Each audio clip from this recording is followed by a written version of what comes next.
Welcome into Hitting Hard with Jon Chuckery here on Locked On Sports Atlanta. Today on the show, what a difference for Debo. Kyle Wright continues his outstanding season, and this is the best cornerback duo we've seen for the Falcons in a long, long time.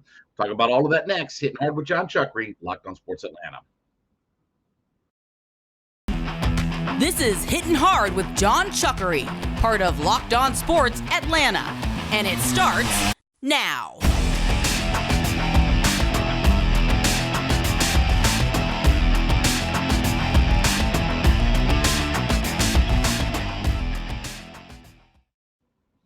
Welcome into Hitting Hard with Jon Chuckery here on Locked On Sports Atlanta. Remember, head to youtube.com, put Locked On Sports Atlanta into your search browser. When you get there, hit that subscribe button, leave us a comment.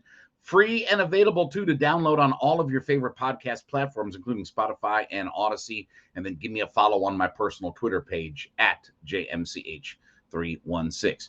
Well, Deion Jones was back at practice, off the PUP list, started practicing yesterday in preparation for the third preseason game. We're going to see him on Saturday afternoon. I thought the comments from Arthur Smith were very, very interesting. Now, obviously, a lot of rumor and innuendo and speculation about whether or not Deion Jones is going to be here with the Falcons this season, right? And at this point, it's not a money thing or this, that, and the other.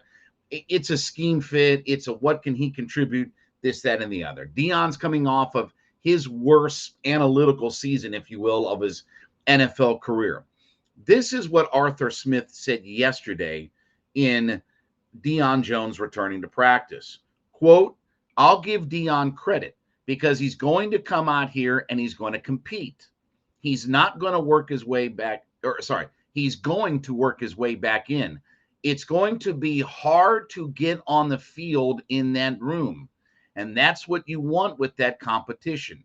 Rashawn and Michael Walker are doing a great job. We got to see what Troy can do, meaning Troy Anderson. Landman, Dorian Etheridge, they've had good preseasons. It's going to play itself out.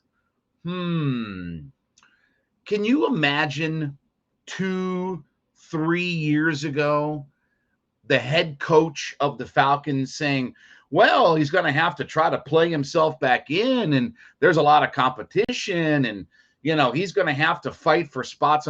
Could you imagine Deion Jones, who, let's be honest, go from the Super Bowl year forward. There are times when Deion Jones has been the best defensive player the Falcons have had. There are times when Deion Jones has been one of the 4 or 5 best linebackers in the entirety of the NFL. And it's not like Deion Jones is 40 years old. This isn't some like reclamation project of trying to get Deion Jones to, find the fountain of youth or something like that. He had the shoulder procedure and all that kind of, okay. But it's crazy to think about how the mighty have fallen here. The idea of Deion Jones, you're paying $20 million whatever dollars to, who's your highest paid defensive player, who's been the stalwart of your defense, who's been the cornerstone of your defense for this last handful of years. When I read those comments, and I just read them to you, does that sound like a head coach who's ready to have Deion Jones just plop in and, hey, Deion, welcome back. Let's go, man. Or does that sound like a guy who he ain't exactly sure what his fit is on this defense?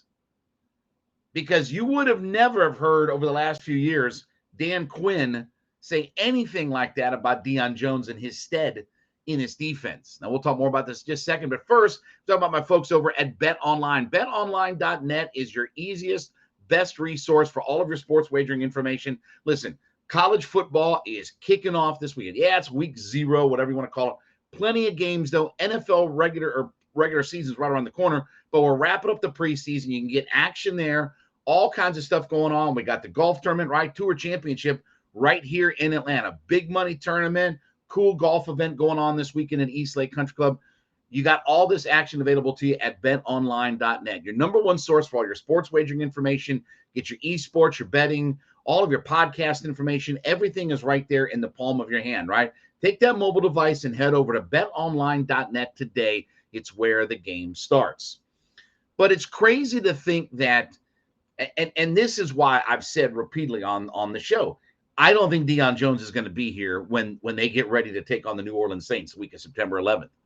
I don't think he's going to be here. What I just read you, does that sound like a coach who's ready to take his stalwart, one of his cornerstones of his defense and his highest paid guy and say, go right in there? And I understand, listen, I've talked to Arthur Smith personally, okay? I understand he's a little bit coy, and I understand the word of training camp has been competition.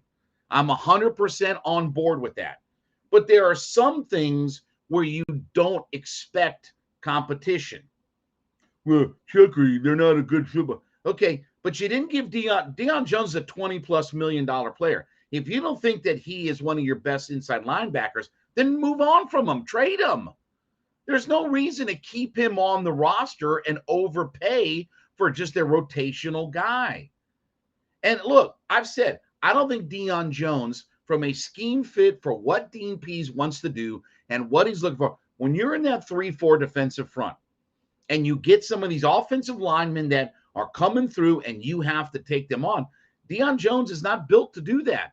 And that was where his problem was last year, is when blockers would come upfield and he had to physically take them on. He's not a big physical guy. If you see Deion Jones in person, he looks pretty much the same as he's always looked. I mean, I'm not saying he doesn't look like a football player, but he doesn't look like a typical guy who is going to play middle linebacker in the NFL and take on blockers. He's not the biggest, thickest, strongest guy that's out there. So I don't think that from a scheme fit to start with that he's the right guy. And it doesn't sound like the head coach is all that sold on him either. Well, you're reading into stuff. I'm not reading anything. I'm reading you the direct words. This isn't some ham and egger that, is just coming off the street that they don't have an understanding of or don't have an evaluation of or hasn't been arguably the number 1 or 2 most important pieces on your defense for the last half decade, right? I mean, he's been Grady and Deion, right? I mean, how many guys are left from the Super Bowl team? It's Jake, Debo, and Grady, right? That's it. That's the only 3 guys that are left. Everybody else is gone. So he's been one of the stalwarts for your defense. And your coach is coming out and saying that, well, it's going to be hard to get on the field in that room. And can I tell you, honestly, look, I love Michael Walker. I interviewed him when the Falcons drafted him, had a chance to talk to him, saw him at training camp. I love the kid. I think he does a lot of good things. Rashaan Evans, I've said, he's going to lead this team in tackles. We talked about that last week or the week before, right? I think he's going to lead this team in tackles. But it's not like that those guys are the reincarnation of Ray Lewis or Dick Butkus or anything. It's not like that those guys make you forget about all the other linebackers. I mean, it's not like that they've just dominated so well. The Titans didn't pick up the 5th-year option on Evans and let him go. So it's crazy to think. And look, I think the Falcons are trying to get him healthy, get him up to speed, and try to show something. And I think they're going to move on from him. I still don't think that they are going to cut him. At the end of the day, I think they're going to find a trade partner and they're going to move on from him. But I thought it was very telling yesterday what the head coach had to say about Deion Jones, how hard it's going to be to get on the field in that room and this thing. Can I say, it ain't like the Falcons linebackers are setting the world on fire. So if Deion's having trouble getting on the field, what does that tell you about what his scheme fit is in this defense? All right, when we come back, Kyle Wright continues his outstanding season, and he's chasing down something we haven't seen in a long time. Talk about that next. Hitting Hard with Jon Chuckery, Locked On Sports Atlanta.